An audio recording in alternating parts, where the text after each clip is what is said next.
start, please.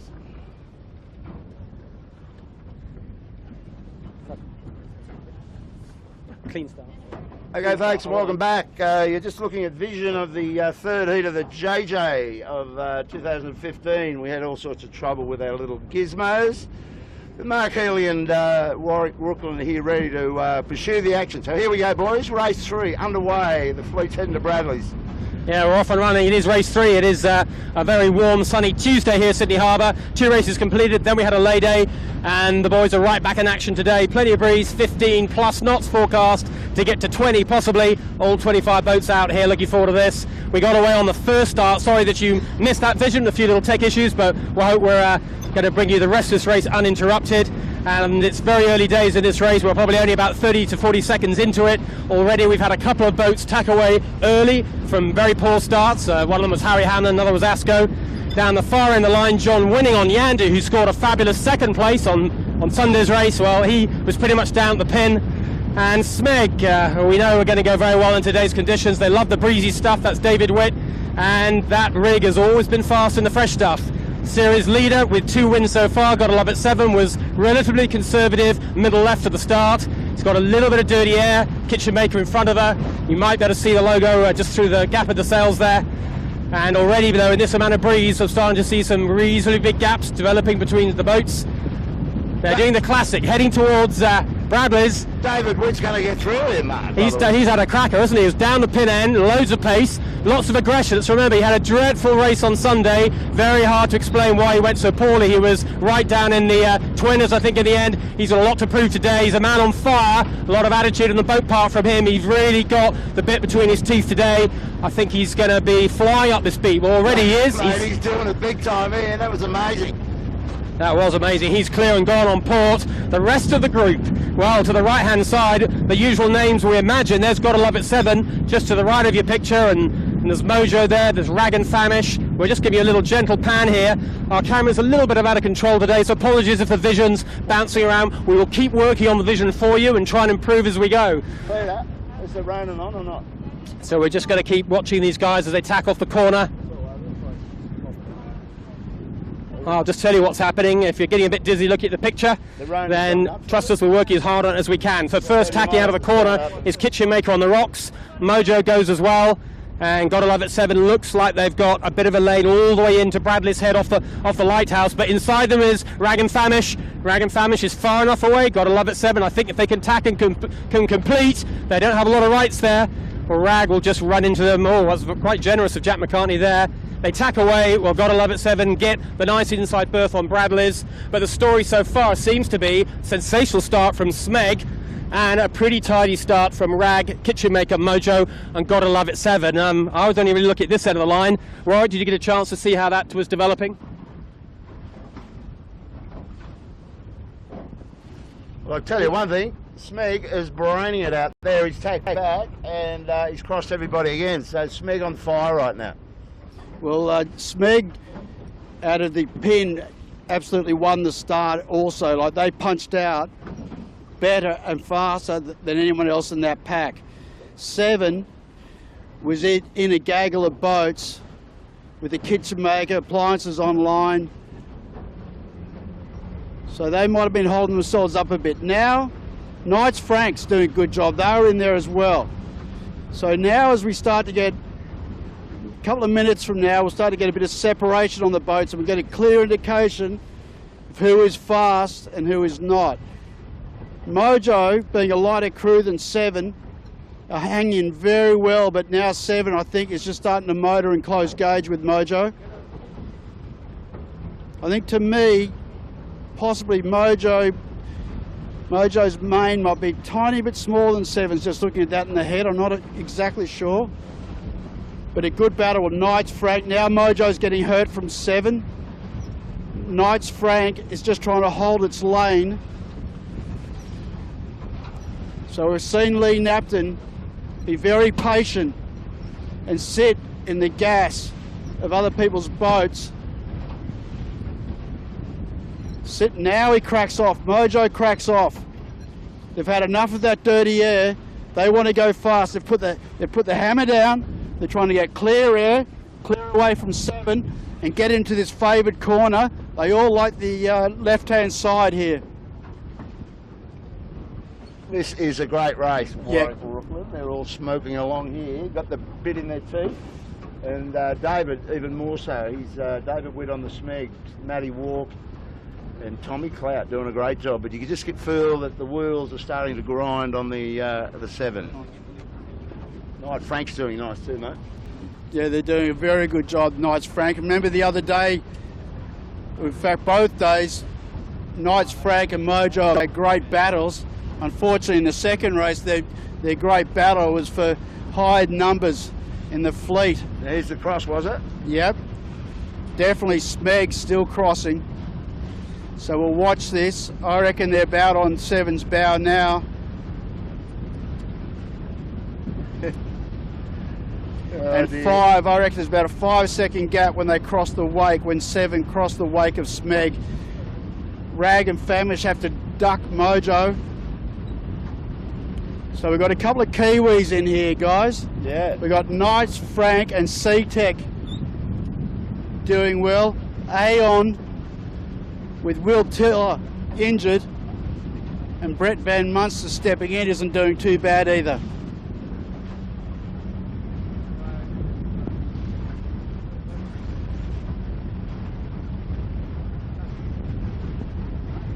Early stage, but the only only 2 boats that are split from the group that we've been looking at are the 2 that had to tack away from the start. That's Harry Hamlin's Team USA Harkin and Asco. They're on the very far side of the harbour. We'll leave them to their own devices over there.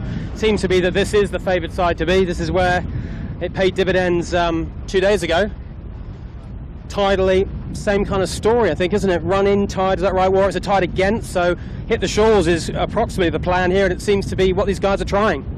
Yeah, well, 7's doing that. They're sailing a copybook, running tide northeast. They're tucked into Taylor Bay, was it? So that's the way you'd do it, wouldn't it? Yeah, well, that's the game. Gabriel Nook 7 has to duck Smeg. Yeah, that's the play here, isn't it? And it's a big tide, guys. It's like the low was nearly 0, yeah, and the high is 1.5. So we've only got 1.5 metres coming in. So that's a lot of water pushing down into this harbour. So now Smeg and 7 on cross tacks. 7 had to duck, so that means they'd made a gain of around about 3 seconds from the last cross. No matter how good you tack in these things, you don't want to do it too often. 7 now tacking back. Smeg has also tacked, and they're on a converging course again, so we're going to get this cross, and we're going to see whether 7's going to cross. Yeah, so they got the speed. They got the speed, and they do the tacks. You reckon? Yeah. I think they're a cross killer. Starboard right. Got a pile of boats. We've got to get out of here. So 7 takes the lead. Smeg in second. Whole gaggle of boats, very close.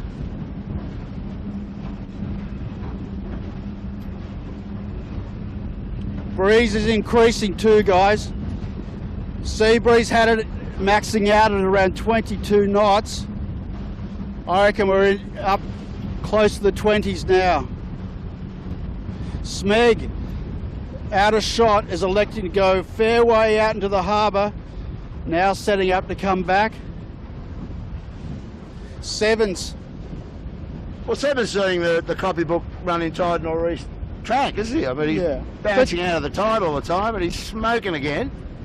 The one thing that impresses me was the way they balance that boat. They keep it on its feet. It's dead flat the whole time. So I think that's probably Scotty Babbage's job, isn't it? Just keeping it on its feet. Well, it's a relationship between the helmsman and the sheet hand. They've got to work together.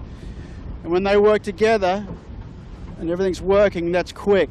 But to be fair to Whitty, he's playing that Western Shore game as well. Remember, like, he was deep inside the first bay in Taylor's. Oh, he's putting back. Yeah. Or they've tacked. No, I think they've tried to put heat on them. But you're right, they did put them back. So 7's elected to tack to leeward and underneath, and now they'll be putting the heat on Smeg. They'll be trying to sail a high mode and start to hurt. Now Smeg has to respond, which is a very difficult thing to do in that position. Now Smeg is starting to fall into the wake of 7. I'll tell you what I'm impressed by is the way the chasing pack are right up for this. I mean, we're looking at Smeg v7, but all the other boats, the next 12 boats are right in for this today. They're only, 15 seconds behind this pair, so this is going to be a ding-dong, folks. Today's race, we've got to get out of here, but looking forward to this little battle.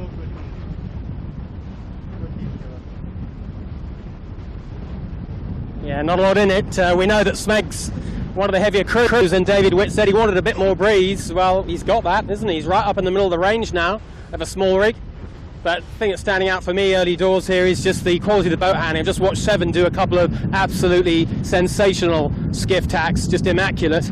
And the same with David Witt on Smeg. He's on camera right now. I don't think David Witt will go out there too much further. He's sort of trying to play the left, but he can't tack every 20 seconds, so he has to give himself, a minute and a half to go out into the middle of the harbour. Then he comes back in and tries to dig as hard into the north side out of the tide as he can.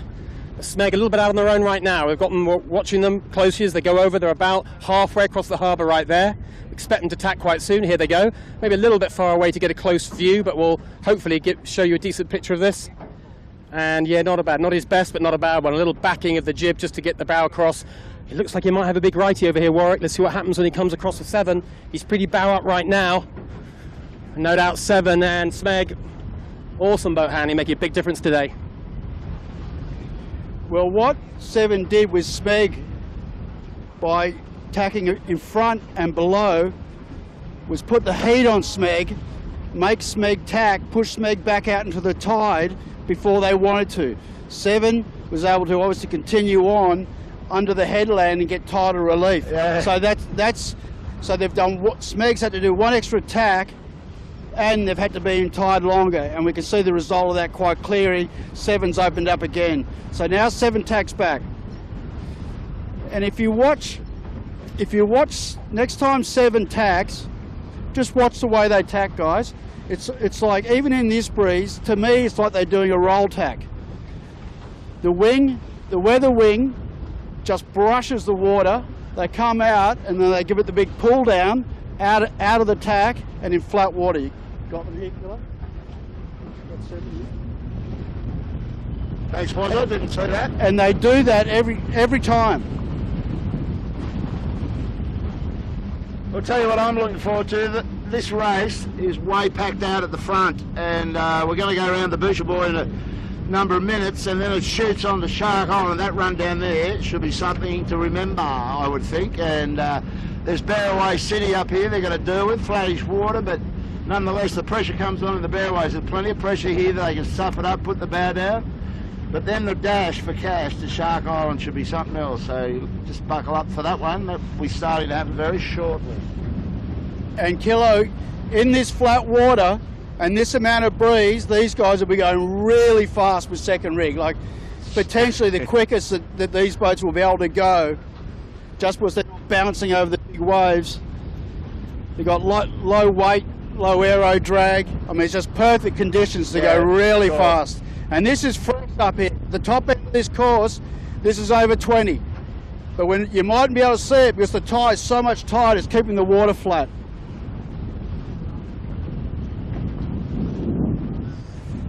So where's Michael Coxon? I can't see him. How's Coco travelling? Well, decent question, Bob. Not amazingly well, actually. I've been keeping my little eyes on him as best as possible. He's just about in this following pack, but only just in the following pack.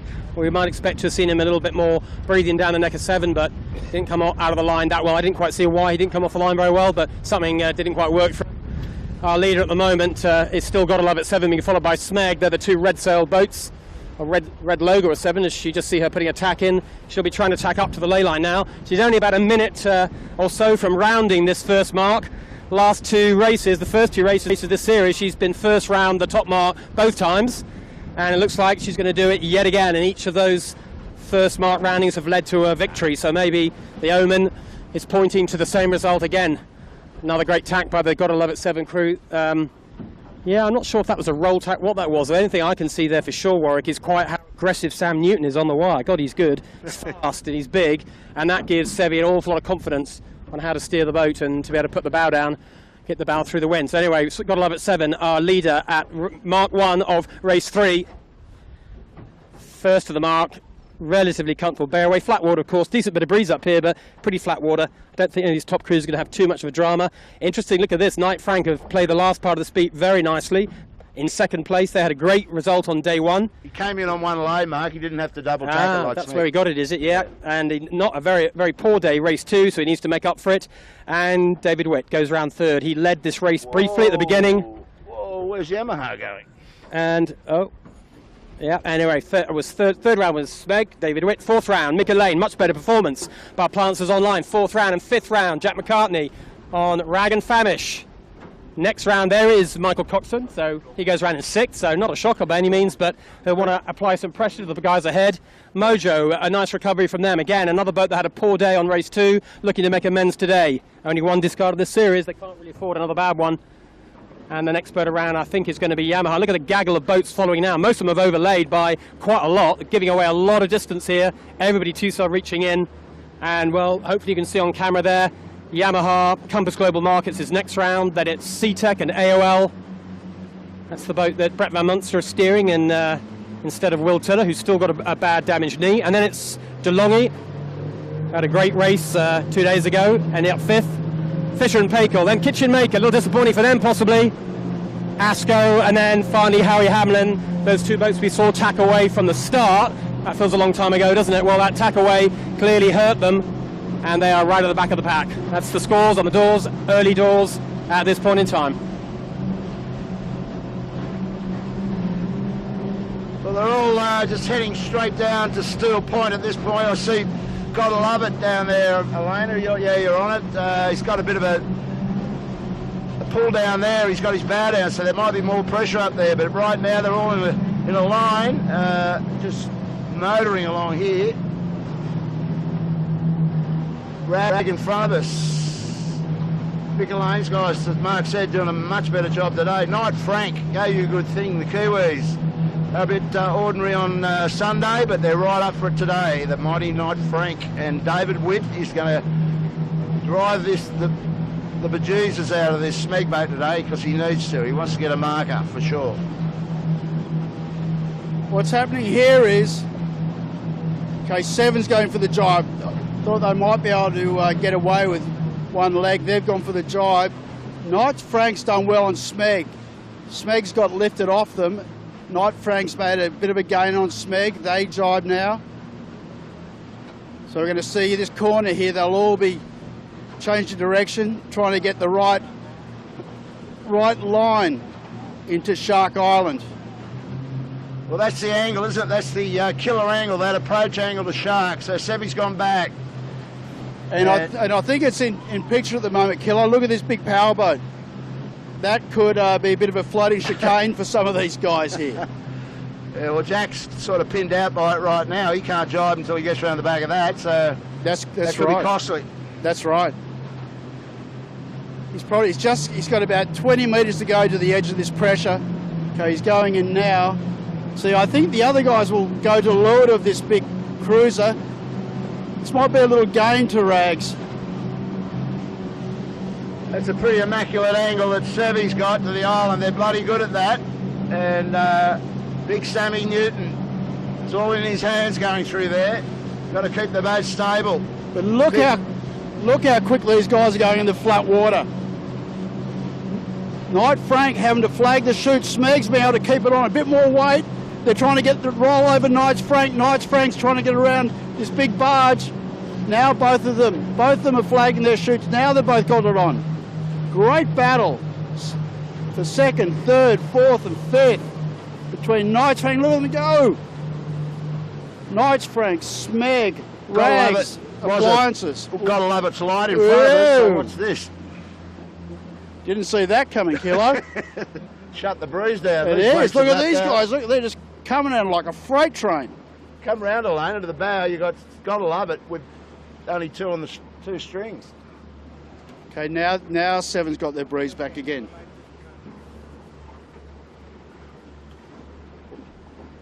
funny old track. Yeah. Come on, David. Okay, now 7's going again. So Knight Frank goes into that hole that 7 was in. Now 7's got the pressure back. Oh, Knight Frank. Just doing Mach 1 into the Shark Island turning mark. This is where the foreigners earn their keep. Big Matty walk. And this is where the danger zone is. And look, there's big pressure coming. Rags on. Coopers is in it. They're coming to these guys. Oh, just hold together. Appliances. 7's just cleared the Man, void. this is tricky in here. Smeg rolls. Smeg goes over the top of Knight Frank. Nice job, boys. Look, second to third. That's hard going, isn't it? Absolutely hard. That's as hard as it gets. Go, you good thing, Matty walk. Oh, he's got his hands full now. Smeg has to flag the shoot to get around. Knight Frank flagging the shoot with one man down. Don't do that, this boys. Is dangerous. Hang on to it. I think they're gone. That's it. They're gone. Yeah, they're gone, and Rag had to avoid them. Exactly. And now Mick Lane's got to get above them, and he's going inside, baby. He's just got enough room to get inside. Bad luck for the Kiwis. That was really bad luck. Really rattled them. Yeah, that's no good. So the next boat to come up into Kiwi land is the Yamaha boys. They were quite well, nice and handy up at the Bushel boys. So they had a pretty cruisy run down here. Look at this. Ooh, Look, they're trying to get this up with the chute up, which is very difficult to do. Maybe with the second ring they could do it. They just need to get a soft patch, but they haven't got a soft patch. That's the problem. They've actually got pressure. They're in a gust at the moment, which makes it very difficult. Boys are busting their guts trying to get that thing up. Got to get the boom out of the water would be good. The jib's pinned in. No, the jib, yeah. No, they've blown the halyard. Or have they blown the tack line? No, they're going to have to drop it. All right.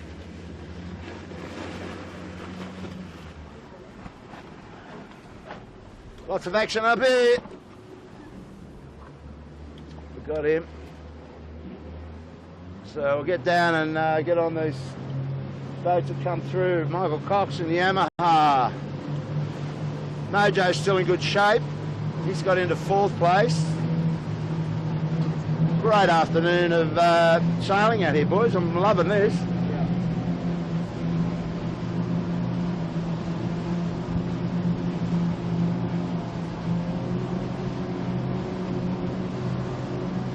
I think Yamaha's going to go pretty good down here, was he? He delayed his jibe and he set up lower than these other guys, so that's a good spot. Absolutely, Killer. You picked that really well. They've got a really nice angle in here. They're going to get some more pressure in a minute, but sometimes, and I can't quite pick up the mark at the moment, they're getting lifted now, but sometimes coming in super hot and then coming up quick to sailing is not a bad thing. But the other guys have got pressure. The pressure is still about 30 metres to weather of Yamaha. And look at, I don't know if you can see it in the shot, but Mojo, Rags and Appliances has just come down over the top of Yamaha. So the Yamaha didn't get the pressure. The theory was right, that is for sure. But the pressure didn't get to them. And now they're just starting to get to the pressure now. And look, Smeg, I think, yes, Smeg, Mojo, Rags, I think those three will get to the bottom mark without having to jibe. Appliances is well lifted. 7 around the end of lap 1. So who did Mojo beat Rag around that Shark Island jibe mark, or has he gone through him on this run? He's moved to the 3rd anyway. I can't remember, Kello, to be honest. I think he's the big mover, Mojo. Well, great run by Smeg as well. But his overtake on Knight Frank was really nicely measured by David Witt. Made a big issue to make sure he got to windward of a flogging sail on Knight Frank. That was before the capsize, of course. It's a great job by him. And Mojo, as we're coming to expect from them, when it gets a bit fruity, a bit fresh, a bit interesting, the Mojo guys very often deliver. So in front of us there's Appliances Online. They'll be looking to go around in 5th position, and just to lure them, there's Yamaha. They've had a great run down here as well. So Appliances Online, resting that spinning it down. 4th place, Ragged Famish have just gone round. So a quick recap, Double Up at 7, still our leader by about 30 to 40 seconds, followed by Smeg. 3rd round is Mojo. Fourth round, Rag and Famish tight behind them there. You see Appliances Online going around, and right behind them, David McDermott's Yamaha. And here's Michael Coxon. Well, we're asking where's he got to. Well, he's not too far behind this group. He's definitely closed into them.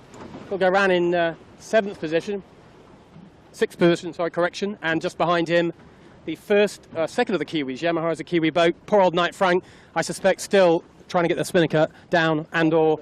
Oh, they're upright, are they? Well, that was bold, wasn't it? Trying to get a skiff upright with a spinnaker still up. Not sure it was the best plan they've ever had. Anyway, round goes SeaTech. And next is Harry Hamlin. Hey, that's a big recovery. He was right, one of our back markers at the top mark. I'm not sure where he was, Warwick, but almost in the 20s. Now he's just outside the top 10. Yeah, for sure he was deep at the top mark. So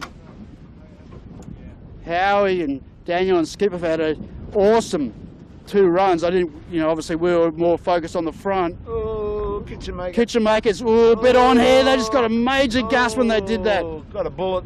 Yeah, major bullet.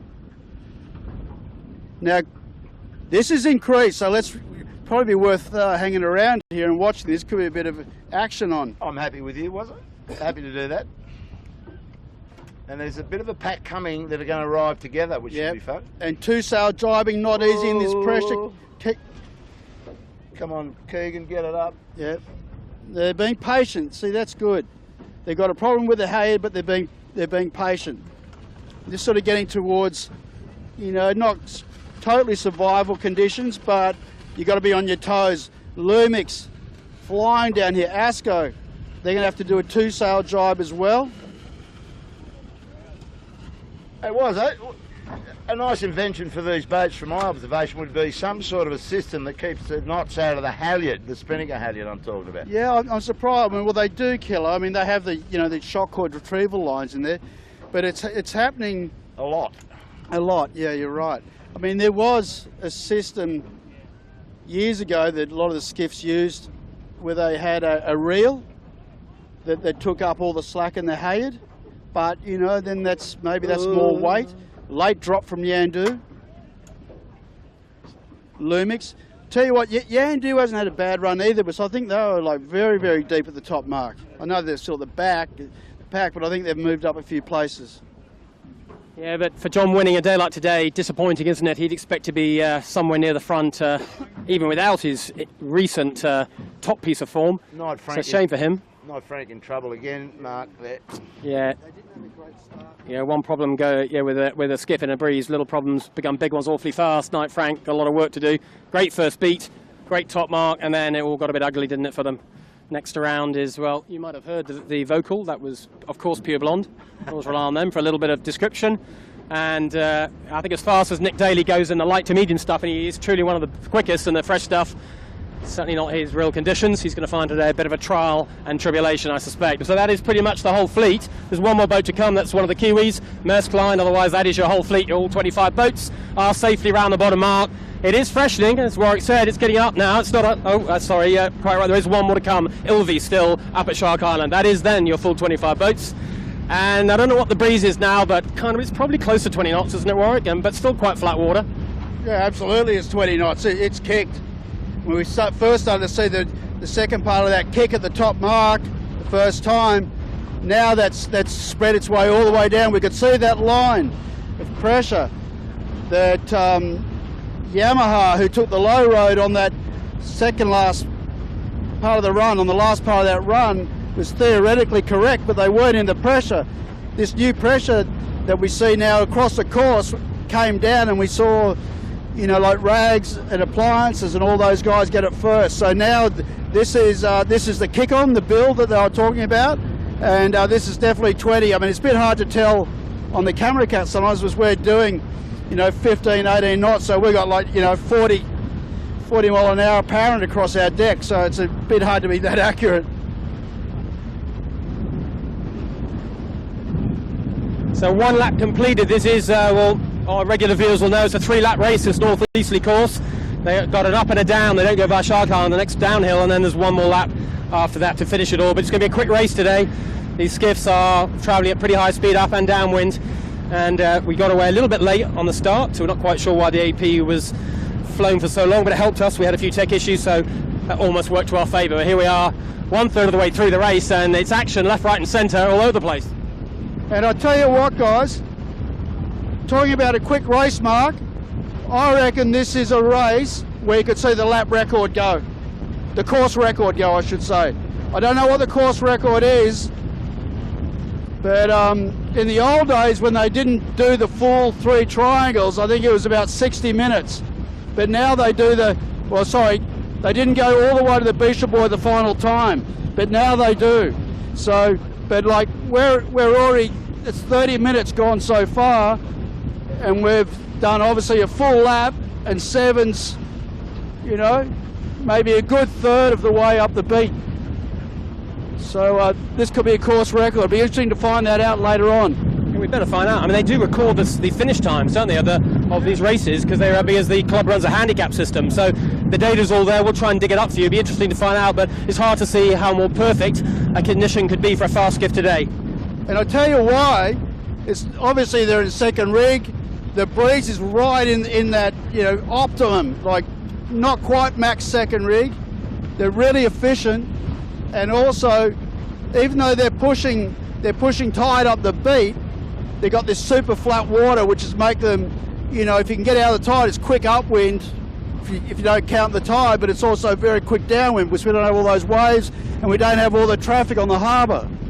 Yeah, I think our tidal expert listeners will probably tell us that maybe on the turn of the tide might be even better, because I guess upwind they're spending more time against the tide, aren't they, because they're going slower. But marginal call. Sure. Let's if we don't worry about those niceties, I reckon this is as fast as you're going to see a race, which is kind of good for in one way, but another way not so good. It's a great race. I'm enjoying this. Want it to hang around for a little bit longer. But out the front of the course, it's a long way away, but I know we're pointing the camera towards the front now. Got to love it, 7 are our clear leader. They are pretty much, I'd say, halfway up the beat now, just tacking on the shoreline. They're a long way away. So the other side of this ferry we're passing now. So first place, no place changes since we tacked. First, got to love it, second is Smeg. Here is the Plants Online on starboard, just in front of us, coming into Mojo. Mojo, really close. Mojo has to go lee bow tack. Couldn't get across the Plances.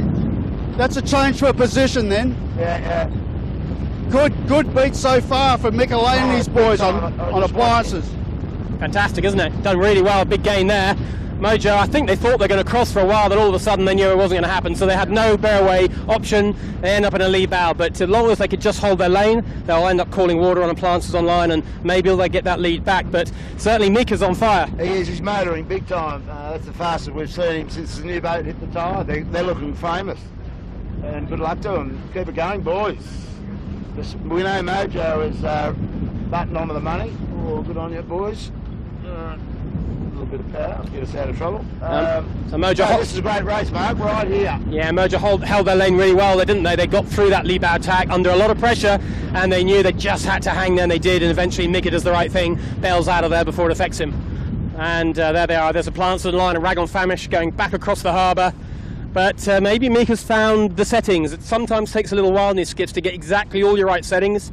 Your vang and your sheet and your jib position, your jib car, and when you get it right, well, the boat just starts to dance across the waves. I've got a feeling Plants Online have found that special sweet spot. Anyway, in close company here is Mojo.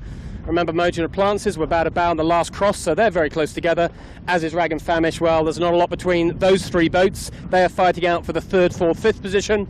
Just ahead of them is Smeg. He's got about a 20-second lead, and about another 30-second up the track. He's got to love it, 7. I mean, it's very hard to call this, Warwick, but I don't think 7 at the moment is stretching away as we have seen her in previous days. It feels to me like these guys are keeping her honest. Yeah, you're dead right. Yeah, I agree too. Smeg's a little bit more bowed down than 7 at the moment, but Smeg's going to get out of the tide. But yeah, they're a long way. They're very bowed down, but they're going to get out of the tide, or they're probably out of the tide pretty much right now. They're going to come out on a nice angle. Well, I think the thing that would be across their minds too, Warwick, this is fruity, and Savvy's guys would know. They want to stay upright. You got to be really on your game today. And not that they're not on their game every day, but a capsize for 7 would see them right down the back of the pile. Absolutely, especially a downwind capsize. So Mika, interesting, just to sort of paint the picture a little bit, we just saw Mika laying on appliances online a minute ago. They've elected to push a long way out into the middle of the harbour, like 2/3 of the way across they went there, which is interesting. But maybe, or I didn't see it anyway, maybe that's where he made his gain before. Maybe that's where he's made his gain on Mojo. So I kind of missed that. But interesting. Might be a little slant out there.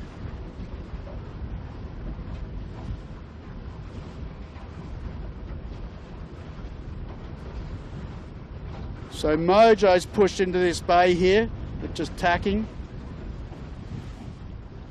So now, I think Rags has made a gain on Mojo, right? That they were behind them in the last bay. Well, Mojo went around third, Warwick, down to Clark Island, I'm pretty sure. Yeah. So now if Mika crosses and appliances online, which is out of shot, that'll be back to fifth. Yeah, Mojo's setting up for the duck, and they do. So maybe the tiniest of gains to appliances then. So it's a good battle. All these guys are quick. And I'll tell you who's done all right, which is just behind us, is Yamaha from New Zealand. They've had a good beat also. Yeah, and Rag and Famish at the end crossing ahead of appliances there, and therefore they must be ahead of Mojo. So Rag go up to third. Maybe it is a little bit of right-hander out in the middle of the channel, or maybe again Rag's just going plain fast. I know that Jack McCartney likes his little rig a lot, and maybe he's right to do that. And we're with appliances online. Here they're going to throw in their tack. They've had a kind of mixed regatta so far, but they like the fresh stuff as well. Come on, lads, how'd you get? Yep, not their absolute best tack, but not a bad one. Plenty of pace on board the appliances online ship. So they are currently in fourth, we think, and there's Rag and Famish out in the channel just tacking alongside Mojo. These three, there's nothing between them, but just to our left there is David Witt-Smeg. He's not that far ahead. This is quite a little good battle, and just behind is Yamaha, and then behind them there's a little bit more distance before you get to Thurlow Fisher and Harry Hamlin, but no more than 20 seconds here and there between all these boats, and a really ding-dong battle between the three that we're looking at right now on screen. So Rag and Famish is the black sail boat to your left, there's Mojo in the middle, and to the right there's Appliance Online. So Mojo gets ahead of Appliances this time, and she stepped out to the right. Warwick, maybe there's something in your theory about the right-hand shift out there. Yeah, it's not so much my theory, Mark. I'm not that smart on the tactics. I'm just observing what's going on. And I was just looking, Mika's team weighs 252 kilos, so they're right in between the sort of, there's a lot. I think Lee's guys are around 240. We know Seven's 260, Smeg 265.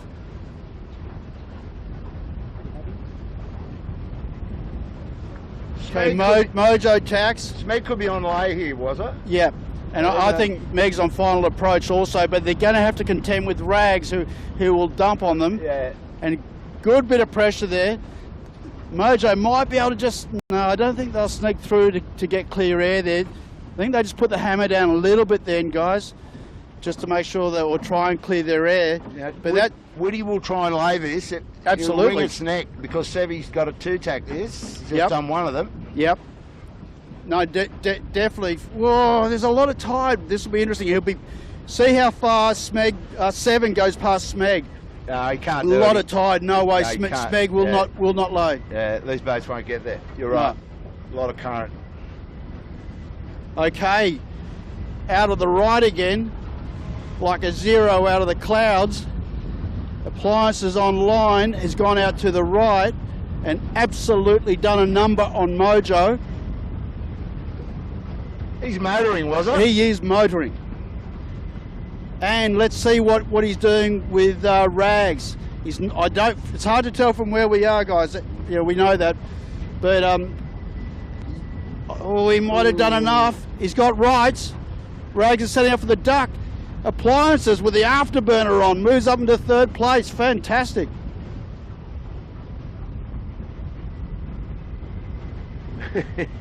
A hell of a battle here, isn't it? Meanwhile, out in front, got to love it 7, a little too far away to probably pick up. They are about to be first round the top mark for the second time. There they go. They go around now, and definitely a bit quicker, the Barroway. There's more breeze up here, for sure. You see it on the Barroway. They had to think a bit about that Barroway, and I think all these boats might have, maybe, well, certainly they're going to think about their Barroway. They'll be shuffling their weight back, easing the vang, and all that usual good stuff. It won't just be a standard one.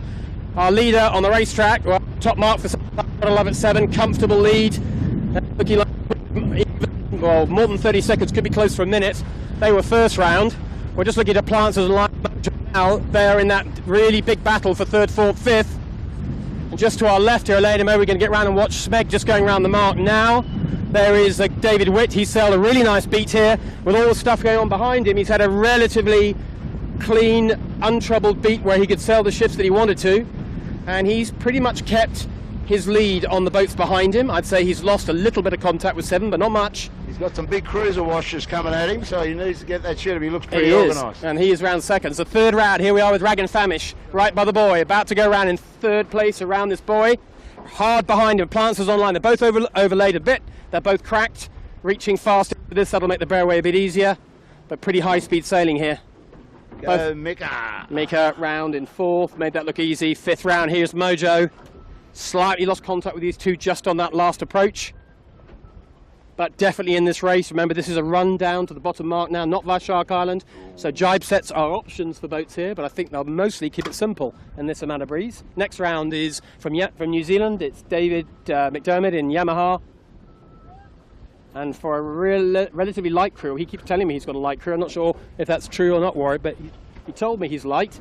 But his middleman didn't look that light as he went past then. But anyway, they're doing very nicely. Next round, slightly missing in action, Michael Coxon on Thurlow Fisher. Only because we're used to such high standards from them, particularly in the fresh stuff. He is getting into this group, but he'll be back. He'll be back, Mark. I think, and maybe this is the run, but if he's going to get back in this race, he's better get on with it. This is the run. He's got to make his move now, or he's going to run out of racetrack. So here he comes, Michael Coxon, Thurlow Fisher. This is bread and butter for him. We might follow these guys because there's a bit of a gap, and we want to get some action for you. There is. We'll just tell you who's there while we nail it downwind. But the next round, if we hung around here, is likely to be Aeon from New Zealand, and then there's Harry Hamlin. And then the Sea-Tech, and behind them DeLonghi, and then the Capsize and Knight Frank. Coco job set, Mark, so he's going to do something different to the others. Yeah, I think he's kind of, I hope he doesn't do anything too desperate here, but I think he might have realised that he's going to do something alternative. But the north side of the harbour, we've very often seen that pay in the fresh stuff. I know it's a favoured manoeuvre of John Winning, is to nearly always jibe set and take the far side of the harbour, so maybe a little bit of local knowledge coming into play here, but Coco's got to make his move, and, well, he's rolling the dice slightly. I hope it works for him. Yeah, I think it's a good move. He's not dictated by the other guys. He can really pick his jibe angles from here. He just really needs to keep jibing in really good pressure, doesn't he, Woz? It's a go. Absolutely, Kilo. You know, the pressure is king, but let's not discount angle as well. Now they've got an issue with Fisher and Pikal. They have to give way to Fisher and Pikal. So that's done nicely. So yeah.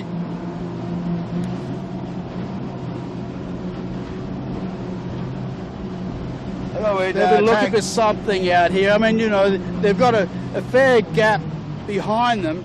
So, you know, try something, and it's not radical what they're doing, let's face it. I mean, at some point in time, you're going to go from the eastern shore to the western shore on this run. Right here, he's got a great gust here off the point. Bow goes down, that's the way he wants it.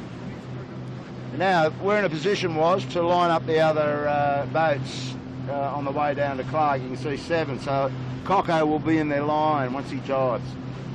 To me, just visually, it looks like the likes of who are out of shot, Yamaha, Mojo and Appliances, who came out of the eastern shore off Nelson Park, look faster to me, but they have got a nice press down.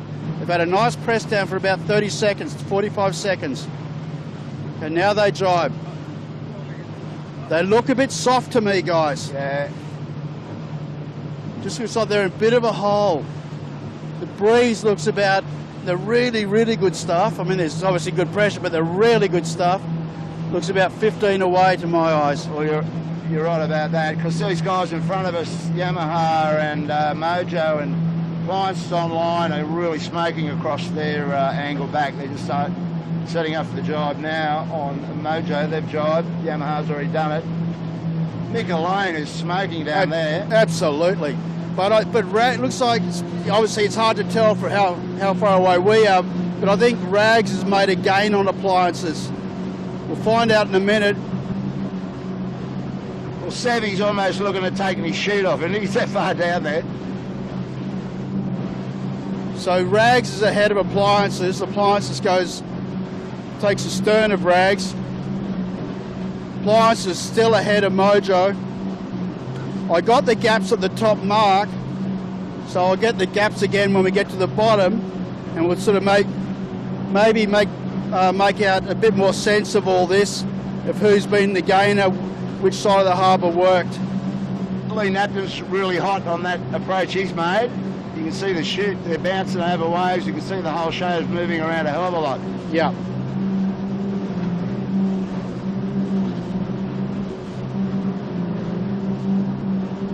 Visually, it looks like to me maybe Smeg's extended a bit on the pack of Rags, Appliances and Mojo. Yamaha definitely hanging in. I mean, these guys are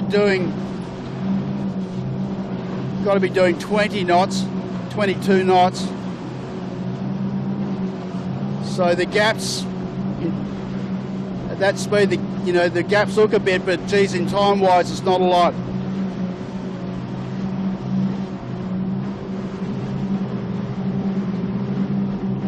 Well, I'm not going to catch those other guys, so we'll just go along with Yamaha. We're just starting to haul him in a bit now. He's going real fast. We're going flat stick in this thing.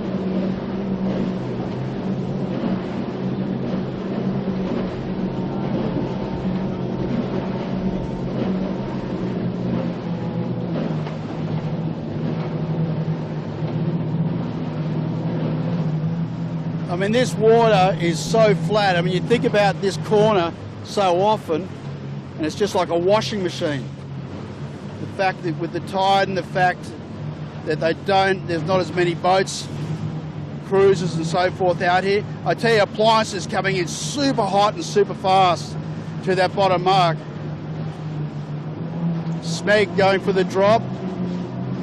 I'll get these numbers. So our leader got a love 7 has got round the mark over a minute ago, and the next round it's probably maybe a little far to look at. Elena, I'm not sure if we can pick her up on this on camera or not, but there's Smeg going round right now. Of the order of 1 minute 15 on my timing, Warwick. I'm not sure if you agree with that one on 7. Oh, okay, you're right. So there is that was Smeg's second round. So we 1, 2 still the same. And a little extension to 7. I think it looks like Smeg may have increased a little bit on her 2 pursuers. Appliances go around next. Both of them having to sail very slow and deep on the approach, always worrying this amount of wind, but they're all got the skills to get through that. So third around, Appliances Online, right on the bow now. Just to the left is the dark sailboat. That's the boat we know so well, Rag and Famish. And look how close is Mojo. These 3 boats inseparable, 1 boat length between each of them. I think here comes Yamaha on the left here as well. We'll just hold for her. Yamaha will be going around the mark in about another 15-20 seconds. Yamaha wanted to join in the fun as well. Decent battle. Well, just going to take another look in a second at those 3. They are unfeasibly close together, those 3 boats. So there goes Yamaha. Nice organised takedown. Yeah, they were never going to do a late drop, were they? They've learnt their lesson.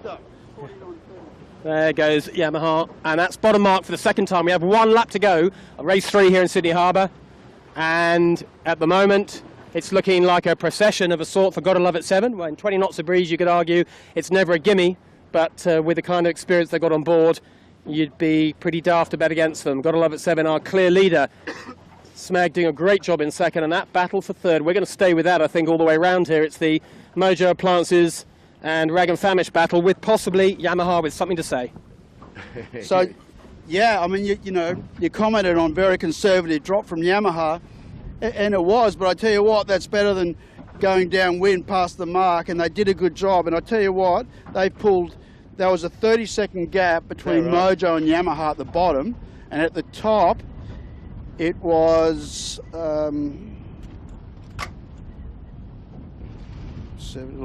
was 11 seconds at the top. So Howie So- Hamlin's so the next Mojo one moved here, forward a smoking bit. in, was it? That's what these boys go through their paces here. yep, Daniel Phillips and Skip McCormick What are we doing, worked their John? magic, drive drop. Beautiful. Look at that. That is textbook. Good job, boys. Dan gets a jib on. Skip tidies up the last bit. So he take a Can little he get bit his- late, and that's costly was, as you were saying. Yep. See, the thing is, like, you know, that was a great job from Team USA, but it took Skip a while to get out on the wire. I'm not being critical, but just comparing it to Yamaha that was all set up and all three guys were out on the wire at the bottom mark. Tight So rounding. so the gaps, Brett Van Munster, go you good thing with the young colts from NZ on the Aon. so the gaps at the bottom, guys, is 6 seconds appliances to rag, 6 seconds rag to Mojo, 30 seconds Mojo to Yamaha. So nice gaps. Got a good race on our hands. And that last boat round you saw there, DeLonghi, that's 11th place, so it's still very much the pointy end of this race. Aon went round in 10th. And next round looks like it's going to be Asco, recovering from a pretty poor first start. They were pretty buried at the start, tacked away, and their beat was not a thing of beauty at all. That first work for them, very forgettable, but all getting a bit better down here. And they'll be round in 12th position. And behind them it's going to be Pure Blonde, still got the mast sticking up in the air, which is a little surprise in some ways, but they're still there, which is good. Lumix behind them. And then after that it's John Winnings Yandu, the Kitchen Maker recovering from a capsize.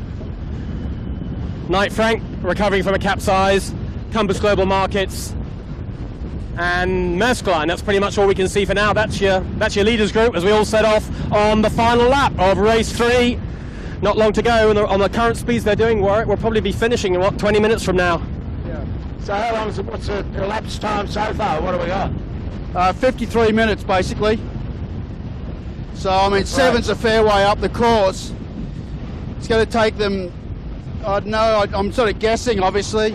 I think it's maybe 14 minutes, 13 minutes to do both runs. So whatever way we cut it, whether it's a course record or not, it's going to be a quick race. I don't think we'll have a battery problem today, will we, Bob? Don't put the knockers on us, mate.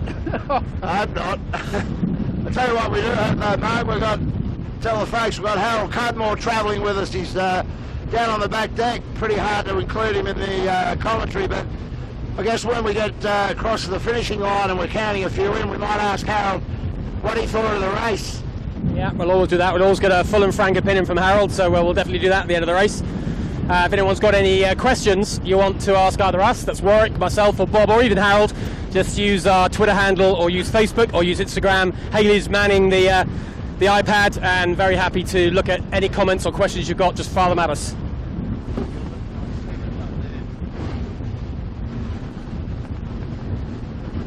Let's go and have a look at Coco on the way through here. Got to get the whip out, boys. Get back up into that hard end of this race. Pointy end.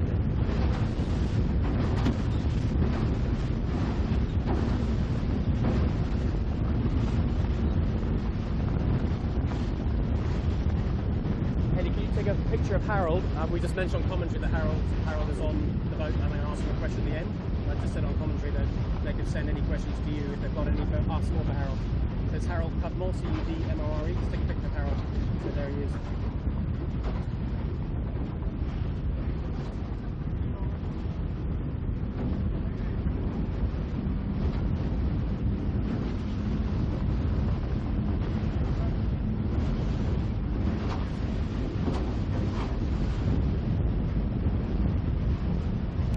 Yeah, Coco and Dave and Trent, they never really they sort of got a bit boxed in, I think, at the start.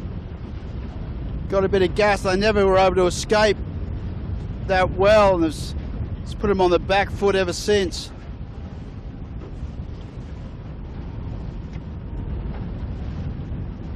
I mean, obviously these guys know how to sail. I mean, they've won the championship in the past, and we know they're race winners. Just looking at Coco, Warwick, compared to the other boats up the front, gotta love it. They don't seem, Coco's doing a lot of steering of the boat, trying to get it to go through the waves or whatever he's doing, but he's up and down a lot, whereas you look at Appliances Online and certainly Savage Harbour, and those boats are pretty much just trucking along in one lane, aren't they? They don't. Coco seems to be doing. He's got a problem in his rig, maybe, or possibly. I mean, you know, obviously we'd have to talk to him to find that out, to find out what he's feeling in the boat. But I noticed that he is sailing the boat very to weather, very on top of himself on that weather windward chine, And I think you're right that it does appear to be doing a lot of steering. So, you know, maybe he's just not finding easy speed in his second rig at the moment. But certainly it's something we could go and talk to him about and find out what he's feeling with all of that. Well, we're about to get a good. If we get up behind Mick Lane, Kello, we're going to have a look at that as a back-to-back comparison, and just see and let the pictures tell the story. Yeah, that's a good idea. But I just noticed that one thing that Coco was doing a lot of work on the helm. Yeah, just quickly looking at Mika, he's got the thing just on rails, and there's not a lot of rudder work, is there? Yeah, it'd be good to maybe go up behind him and get a laner to focus on that, so the people at home can get a clear indication for themselves, and they can make up their own minds. They can be the judge and the experts. Yeah, get out the whiteboard.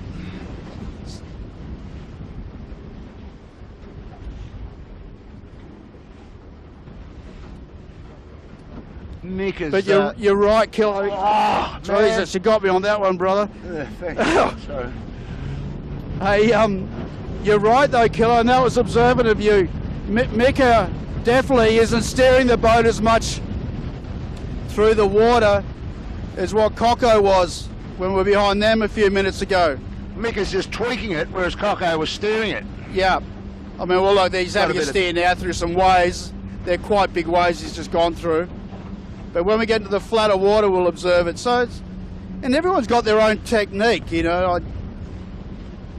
Yeah, well, but it's interesting, isn't it? Yeah, it is. And I was talking to Coco this morning about a couple of matters, just about racing, really, drive angles, approach angles, and he said he's done some different things. He's got a softer setting on his sails, on the rig, and I don't know what that blows into it. In the second rig? In the second rig. Really? Softer settings. What than the rest? Well, what he had, he said. Really? So, yeah, so my brain's just putting those two things together, and anyway, Mika's, we're going to have a look at Mojo and see what he's got. So it looks like Mojo's got a bit of advantage back over Appliances, perhaps. Do you think, guys? We'll find out in a minute. I've got a horrible feeling that that's Rag and Famish capsized actually just behind us while we were watching Appliances over here. If you just see to the left there, Elena, a capsized boat. It's hard to see the light figure. We didn't see what happened there, whether that was some kind of technical problem. I doubt it's just a boat handling error. These guys are a bit too good for that, but who knows? We'll have to catch up with them after the race, but that puts them out of contention for this battle, that's for certain. So the Appliances Online Mojo Rag battle has become just an Appliances and Mojo battle. Well, they don't look like they're in a hurry to stand it up, so that suggests that there might be some problems. Technical problem probably for Rag. That's a great shame, so hopefully that they'll recover, but for now they're out of this race. So back in front of us it is Appliances Online and Mojo. We're focusing on Yamaha, not that far behind. They'd like to join in, but they're probably just 20-30 seconds just off the pace of this group, and then it's Thurlow Fisher. I reckon these guys are usually maybe caught up to Snake a bit. Yeah, you might be right. There's Appliances in front of you, and to the left they'll come into shot in a second. Is the boat in second position? That's Smeg, and we're just wondering, are they closer or not? Well, yeah, he's on rails for sure. At the moment, Appliances seems to have the pace on everyone. She's got a soft setup, hasn't she, Warwick? I mean, jib cars look very outboard, lots of twist in the mainsail. the whole thing looks almost like they're kind of reaching. I know they're not really, but it's that's the setup seems to work for them. Yeah, he's got, you know, to my eye, he's got the jib set up nicely with the amount of main sheet he's got ease. So he's got a nice little bit of twist, and you can visually see the way that he's steering. The boat is very balanced, and you don't need the front to be pushing you around, have the jib on too close, too tight, and pushing the boat around. So it looks like he's got nice, easy speed on that boat at the moment.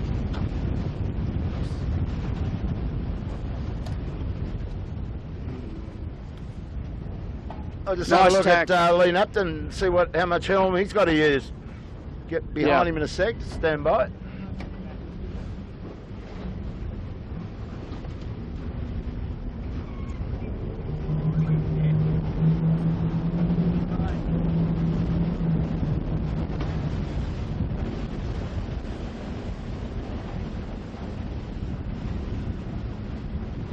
Well, there you go, was nice and light on his feet. Helm, just a little tweak, the bow down there. Nothing like what Coco was dealing with that. I don't know if it's flatter water or not. Yeah, well, it is flatter water, Kilo, to be fair. It was a bit chopped up down there just after Bradley's.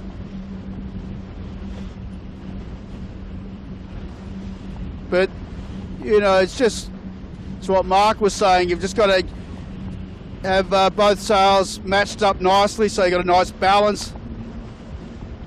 You'll have the forward hand calling the breeze, anticipating what's about to happen so the rest of the team get that information, and then a good relationship between the guy steering the boat and the guy on the main sheet, the throttle man.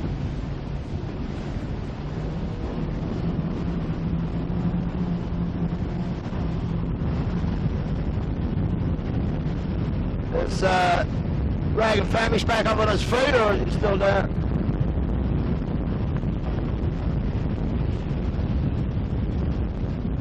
So it's just gone 62 minutes.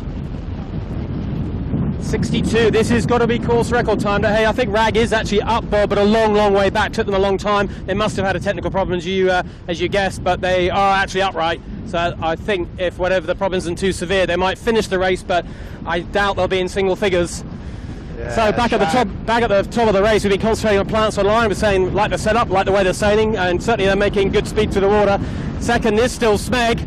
Our leader is going around the top mark now for the last time. Got to love it, 7, clear leader all day long. Bit of a masterclass on them on boat handling and setup and boat speed. Never really troubled by anyone, apart from the first couple of minutes off the start line. Once they found themselves a lane and got going, they've been really in a different class. They go around that top mark for the last time, just to run to the finish via Shark Island. Another great fairway, the kind of stuff we're used to from them. We haven't spent a lot of time up and close to them, but I'm sure we will in another race. They're making a bit of a habit of this, aren't they? 3 races, it looks like 3 wins. Not a bad scorecard to go into at the end of day 3. Not bad at all. I'm not sure if anyone else has really got any answers to the kind of questions Got to Love It 7 are asking the rest of the fleet. It's a tricky one. David Witt's done his best today. Here is Smeg. They've had a cracking race, haven't they? Very determined from the off today. A really punchy start. He looked aggressive and he sailed really nicely. The pack behind made a little inroad to him now and then, but each time he's just stretched away, and looks to me like he might have even taken a bit of time out of that following group on this beat in the end.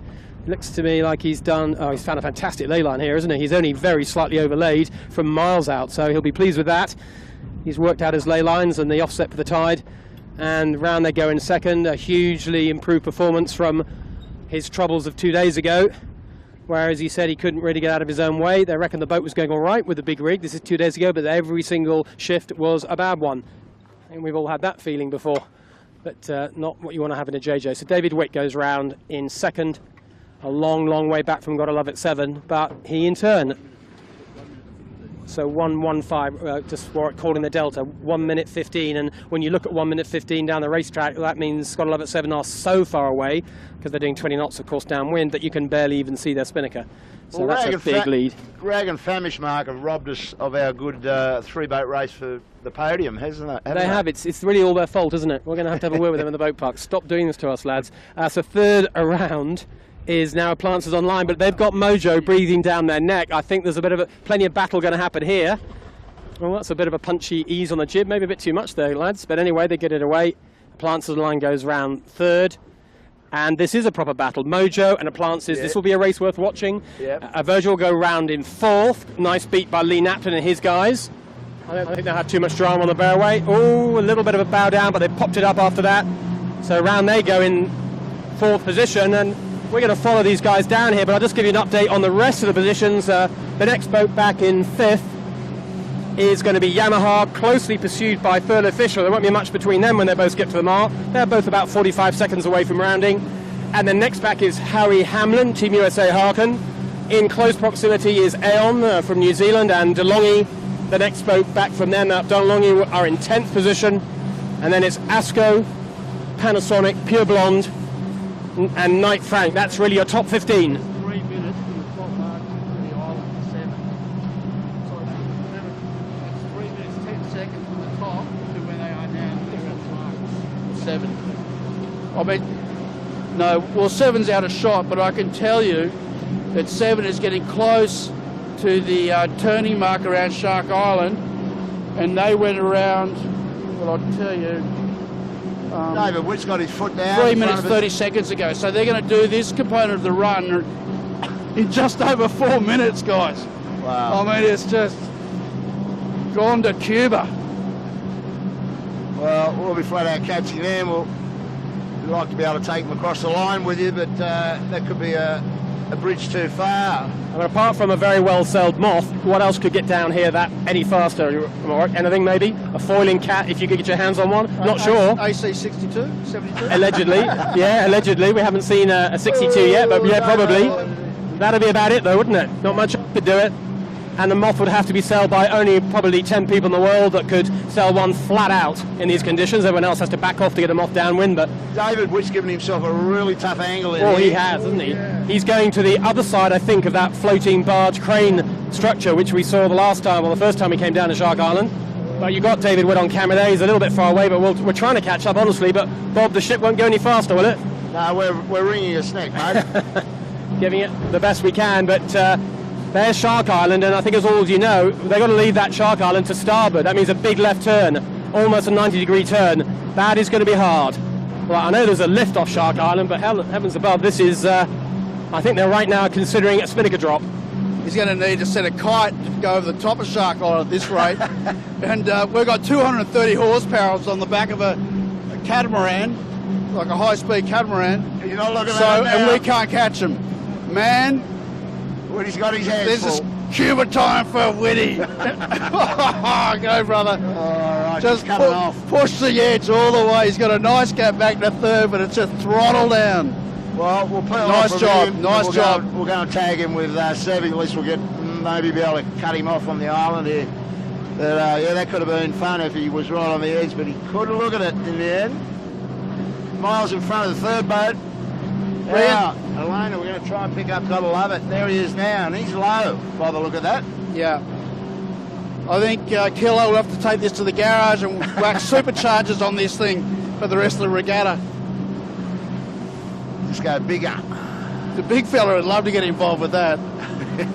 Get big horns out the top of the outboard covers. All we can do is cut him off.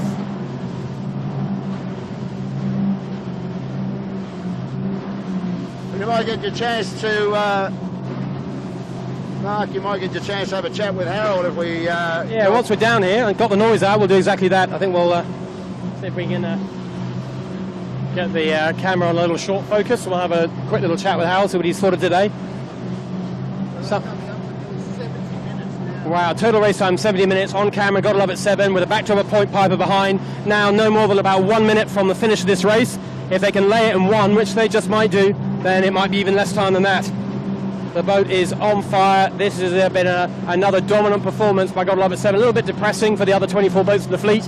Pretty damn exciting for these three guys though. We know Sebi Jarvan in the back, he's won the last 5 of these in a row, and he won one before that, a couple of years before that, so he's a 6-time winner as helmsman. He's won it also as a crew, so 7 times winner in total, but he's trying to become the first person to ever win it 7 times as a helmsman. got to love at 7, trying to win it 7 times. There's sort of a symmetry of a sort to that. Got a feeling no one else is going to stand in their way. Today it's been absolutely straightforward sailing for them. Got out front pretty early on. What was it, about a third up the first peak, Warwick, or a half the way? And from then on, even a third, yeah, they did a great recovery from a decent start, but not a great start, but they did what they had to do after that. And here they are firing across the line, and it's always the mark of great athletic champions when they make it look easy, particularly in sailing in a big breeze, making this look easy, which of course it's not. There they go, crossing the line. Race 3, our race winners, got to love it 7. Congratulations, guys. There is the gun, and a great performance.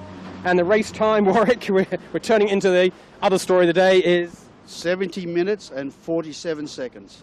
It sounds like a record, doesn't it? I don't know if it is, but I can't believe you could do it much faster than that in a skiff. Anyway, we will check on that for anyone who's interested in such things. Well, he was doing over 25 when he went through the finish line, because I looked at the speedometer. Next down here is going to be Smeg in a second. Well, only a minute away. I'm just going to take a quick chance to have a chat with Harold for a second on board. If you can you get the camera down here, Helena? Can we look at us two good-looking guys or not? So we mentioned we have Harold on board. Some of you will know Harold Cudmore, a legend of big boat sailing, and a few years ago did Harold. But just briefly, we've got probably 30 seconds here. What are your observations? What have you seen today that is worth remarking on? I've watched Sevi over the seen as his management, his risk management has changed, really. He's sailing like a champion now. Low risk. He's willing to give a little bit away to make sure when he got on top, he pushed back Smeg and then tidied up the race. A champion all the way. I was just saying, just on a second ago on commentary, they do make it look easy, and it's not that easy today, is it? Not at all. This is a mature fleet, a lot of good people, and to be so dominant is a compliment to them, how they manage it. But the most important change I've watched in recent years, he wasn't taking any extreme positions, he was sailing tightly, he was managing his risk, he didn't start too aggressively, he worked his way through the fleet and did very well. As we talked about, there's Smeg flying past us to finish second. Great performance by David Witt. The kind of day we can see there, that shot made it a bit clearer. Thanks, Harold. Sorry, I was going to have to cut off with Harold and go back to our commentary. Good to have Harold on board with us today. Spending a bit of time in Australia, aren't you now, Harold? It's a good thing to do. Yeah, so second round, David Witt, Smeg. Just that shot then, Warwick, you suddenly saw looking downwind. It's pretty fruity down here. Yeah, there's plenty on, brother. These guys are mapping it out. They're having a great old time. Next across the line, if they can get here and still be upright, is Mick Lane's guys. This is the third. Bonnie and Tommy Anderson ringing that chute neck. And the third, fourth battle at the end at Plants is just too good for Mojo. I think if there'd been any errors, Mojo would have been all over them. But Mika and his guys, look at that. Yeah, there's plenty on here. Flying down the line, no errors from a Plants on line on the last leg. Doors not open to Mojo, and they just keep it tight. And they'll have to settle for a fourth, but I think Lee will be pretty happy with that. Much better day for Mojo. Great day for Planters online. A good day to be sailing on Sydney Harbour, though. I mean, forgetting the racing, what a great way to spend an hour and a half of your life. Oh, absolutely. This is just, champagne sailing, as they say. It's warm, big breeze, and you got the harbour to yourself, basically, except for a few things. But it's awesome. Great thing to watch. So the dream team, 3 in a row. Yamaha guys, you've got to get in what? Fifth. That's good. Yamaha fifth. The thing that I noticed, well, a lot of these top crews, but particularly got to love it on that last approach to the finish line. They were, as you say, wasn't mapped out, and they just looked as comfortable as get out. They're just so cruisy, those guys, and the boat was just doing all the work. They're just laying into their harnesses, and the thing was motoring. Same with these guys. Look at this. So across the line in 5th position for our top Kiwi of the day. That's Yamaha. They've sailed a very tidy race today. Always been in contention all the time. Never quite the speed of maybe the very top 1 or 2 boats, but not far off it. Just waiting for any errors. But today, a lot of our front runners just not making any mistakes. And here comes Thurlow Fisher, probably the story for them again today. I think they needed people to make errors in front of them, which didn't really happen. But generally speaking, were they a bit shy of pace today, Warwick? You mentioned their setup didn't look ideal, but something's not 100% right with these guys. Yeah, look, it's hard for us to draw too many conclusions. Kilo made that observation that he was having to steer a fair bit, and then we went and had a look at back-to-back comparisons on mojo and appliances, and they seem to be having an easier time of it at the times that we looked. But it was a little bit spread out. Well, Thurlow really, from when we were looking at them, weren't really up against anybody else. They're a bit spread out. So it's hard for us to really gauge any speed comparisons. But I think they got a little bit buried at the start and didn't really recover from that. Howie Hamlin motoring in, what positions that was? Is that 7? That's 7th position here for Howie. Not a great bad, result. Not bad. He's definitely got the knockers on the for the veteran champs, hasn't he? That's for sure. Well, I can't see John winning. No, John, of course, had a retirement on day one. That would be his discard. A great race on the second race where he ended up second. But today, well, today is a counter. So, and Howie's had 3 pretty consistent results, I think, isn't he? He's been there or thereabout. We've been talking about him a lot. So is John winning still out here, I guess? Yeah, no, John, you're right. Yandu's out here for sure. He's just back a few places. Well, next along across the line is going to be the Kiwi Aeon. So that'll be in 8th position. DeLonghi looked to us like they're 9th, so they've recovered 1 place. Oh, gotcha. Yeah. Of course, Rag and Famish have capsized, so everybody's shuffled up 1 since the last time we were down here counting places. But by my reckoning, DeLonghi have actually done an overtake as well, and moved up a place as well as the one they've gained from Rag and Famish. So there's our second Kiwi boat. I know it's helmed by an Aussie, Brett, but a Kiwi boat with 2 of the Kiwi crew. We're hoping Will Tiller's knee ligament is going to fix itself so he can get back on the helm at some point, and he's saying he thinks he will. Worst case is he'll start the last race of the series. Hopefully he'll come back before that, but he's got a pretty damaged knee. Next across the line, DeLonghi. Terrific day they had 2 days ago, and a counter today for sure. Sneak inside the top 10. Nice work from DeLonghi. Starting to look quite consistent, trying to get rid of some of those big errors, but they've always liked the breeze, those guys. Decent job from them. And this looks like Alex Vailing's on C-Tech. He will be next across the line at 11th. I think they're going to be 10th or 11th. And then behind them, Asker, the first boat with a reef in it. Asker, I think, might have a reef. Yeah, I think they've got a reef. Here comes Alex, giving a little bit of a flutter. A little bit of a lift in the heart rate as you come to a finish, never a bad thing. So there goes C-Tech across the line.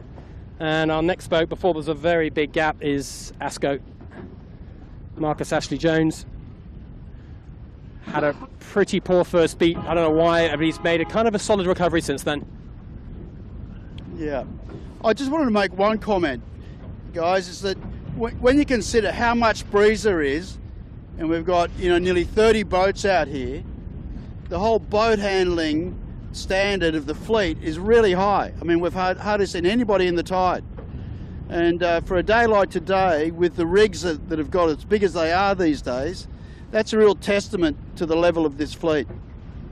Yeah, you're right. Quality is good, isn't it? I mean, you could say, well, we've been saying it's flat water, but it's not flat water down here, is it? I mean, it's plenty bumpy down here. I mean, I know it's tied with the wind direction. It would be a lot worse with a tidal change, but it's not that flat.